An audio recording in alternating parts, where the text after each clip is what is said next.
À l'abbaye de Fongombault, dans l'Indre, les moines vivent déjà dans l'esprit de l'encyclique du pape François Laudato Si, qui prône une écologie durable et intégrale. Le monastère est un petit microcosme et le moine peut développer toutes ses relations.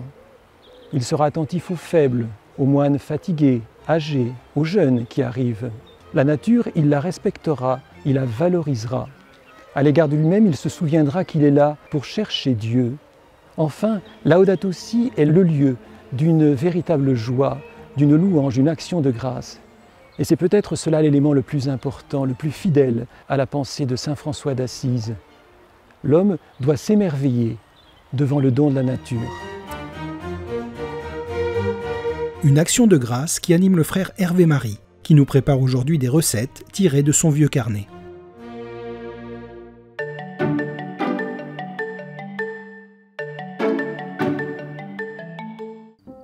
Soyez les bienvenus à l'abbaye Notre-Dame de Fongombault, où aujourd'hui je vais vous présenter deux recettes, le flan aux oignons et la tarte minute, donc un plat de résistance et un dessert. Donc pour le flan aux oignons, il va nous falloir donc des oignons, des œufs, de la farine, du lait et puis évidemment un peu de sel pour épicer ce flan aux oignons. Maintenant, je vais commencer à peler donc quelques oignons, des bons oignons donc de l'abbaye. Nous sommes au cœur de l'été, nous allons fêter la fête de Saint Jean-Baptiste qui vivait en solitaire, qui vivait au désert. Le terme lui-même de moine vient du grec monos, et monos ça veut dire seul, solitaire. Et donc le moine est un solitaire. C'est un peu curieux pour un moine qui vit en communauté, mais non, en fait le moine a une vie seul à seul avec Dieu. Déjà, c'est la première chose, réussir à trouver en soi-même Dieu, réussir à accueillir en soi Dieu, accueillir le plan de Dieu en soi, c'est quelque chose qui est toujours à découvrir, toujours à renouveler. Voilà. Donc, en quelque sorte, dans ce monastère, nous vivons au désert. Charles de Foucault, dans sa solitude, perdu à Tamanrasset, dans le désert absolument complet, disait facilement « je ne suis pas seul ». Il se donnait aussi le terme de frère universel. Universel, c'est-à-dire pour le monde entier. Et voilà, parce que en fait, le moine ne vit pas uniquement pour lui-même, ce qui serait absolument de l'égoïsme.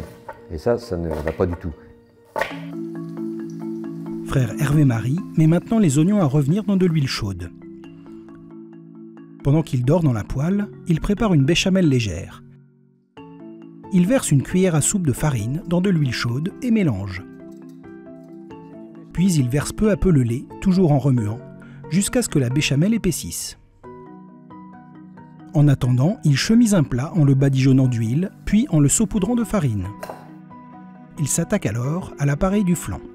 Il bat les œufs, puis verse une cuillère de farine dans le restant du lait et mélange bien. Il ajoute ensuite les œufs battus au mélange, sale, puis verse le tout dans la béchamel légère. Donc là, j'ai un mélange qui est déjà un petit peu moins liquide, puisqu'il y a une béchamel un petit peu au fond. Donc là, ça va aller. Bon, mes oignons maintenant, on va les laisser encore un tout petit peu. Peut-être encore un petit mot sur notre façon de vivre tous les nouveaux moyens de communication sociale. Pendant 20 ans, je ne suis pas sorti du monastère. Et j'ai repris le train 20 ans après. J'ai été sidéré 20 ans après de voir chacun était sur son téléphone mobile, chacun était sur sa tablette. Il y en a qui avaient des écouteurs qui secouaient la tête, il y en a d'autres qui téléphonaient. Mais c'était stupéfiant, plus personne ne se parlait, tout le monde regardait, j'avais jamais connu ça autrefois. Donc les pères abbés sont très très soucieux de nous tenir à l'écart de ces choses-là pour ne pas tomber dans ce piège, voilà, de cette peut-être idolâtrie. Hein. Ah oui, d'abord le moine n'a pas de téléphone portable, ça c'est certain, mais nous sommes obligés dans certaines occasions d'avoir effectivement des accès par exemple à Internet, moi-même puisque je travaille aussi un petit peu à la comptabilité, il faut bien avoir de temps en temps. Mais par exemple, le père abbé a décidé que nous n'aurons plus d'accès entre 18 h et 11 h du matin. Parce qu'à partir de 18 h, c'est les vêpres. Après, nous avons un temps d'Lectio Divina, il faut garder du temps pour la prière. Voilà. À 11 h du matin, il va y avoir la messe. Voilà. Il faut maintenir un certain temps de prière. À 11 h, on peut dire le travail recommence. Vous pouvez à nouveau avoir accès à vos mails qui vont arriver à ce moment-là, qui n'arrivent pas avant. Voilà. Ça c'est prodigieux. Et ça, je remercie le père abbé. Voilà. Maintenant, donc, les oignons, nous allons les déposer au fond donc, de plat qui est chemisé. avec, vous ne pouvez pas le sentir d'ici, mais avec une odeur vraiment sympathique, l'odeur de l'oignon. Alors au monastère, nous aimons beaucoup les oignons. Voilà, donc, et puis, bon, certains cuisiniers plus que d'autres. Ça, je vous laisse deviner qui, évidemment. Maintenant, nous allons verser tout simplement l'appareil dans le plat. Le tour est joué. Il n'y a plus maintenant qu'à enfourner le plat et à le laisser cuire. Vous allez voir, il va dorer. Il faut le mettre assez fort, 180 degrés pendant 20 minutes. Mais là aussi, c'est à l'œil, il faut regarder. Ça sera très, très joli et ça sera aussi très bon.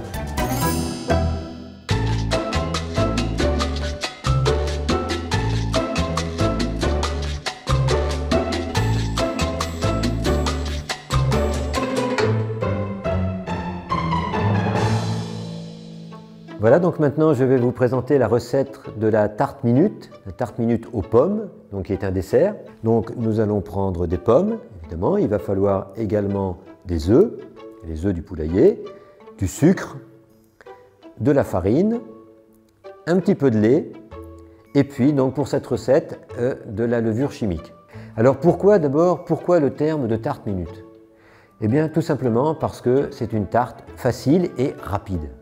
Donc nous allons déjà commencer par éplucher donc, quelques pommes, les pommes qui viennent de chez nous, qui ne sont pas traitées, qui sont très saines. Et donc nous avons l'habitude d'enlever le trognon et de les couper. Nous gardons la peau.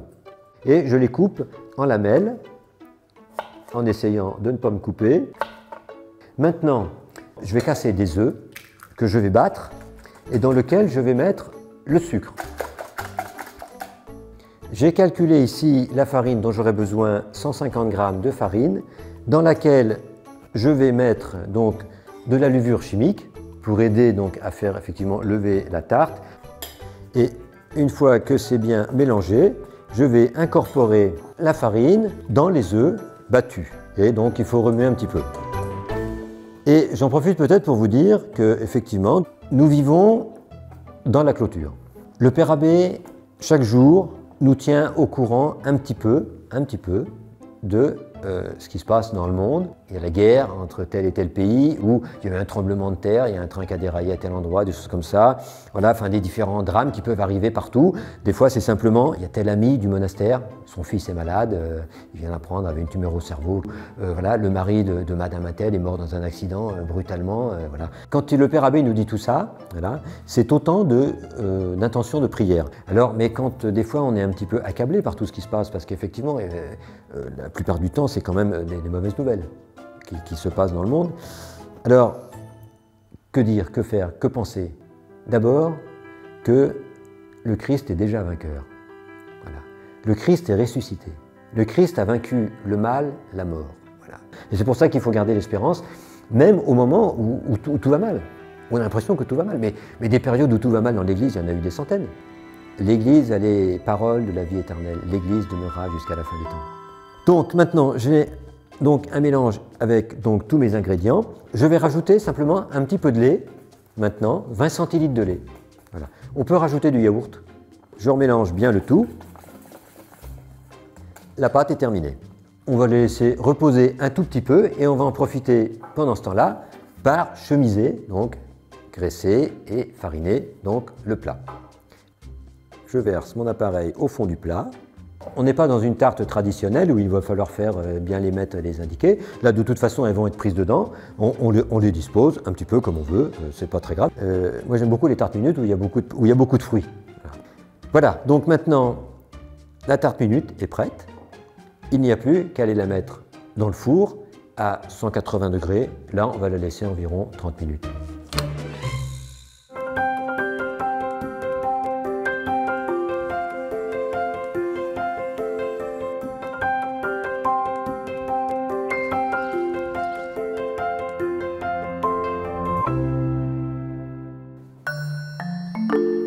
Voilà, donc pendant que la tarte minute aux pommes est en train de cuire, j'en ai profité pour aller cueillir un petit peu dans le petit jardin qui est juste à côté de la cuisine, de l'amande poivrée, pour en faire un sirop.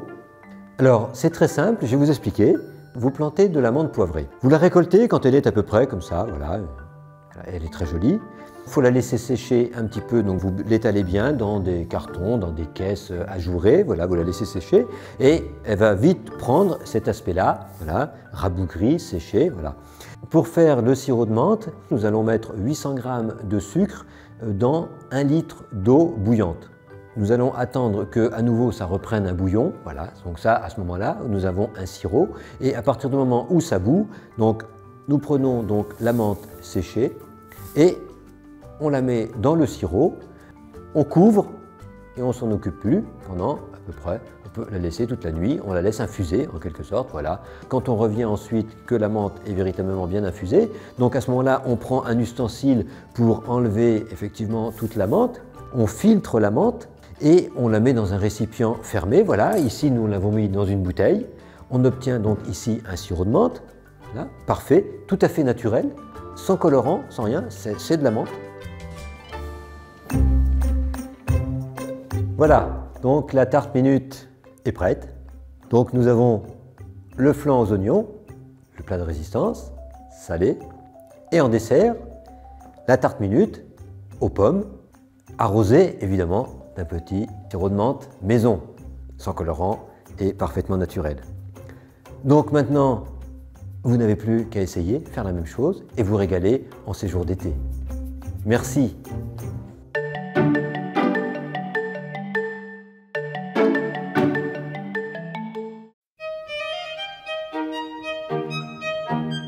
Commençons par le flan aux oignons pour lequel il vous faudra 3 oignons, 50 centilitres de lait entier, 4 œufs, 3 cuillères à soupe de farine et du sel.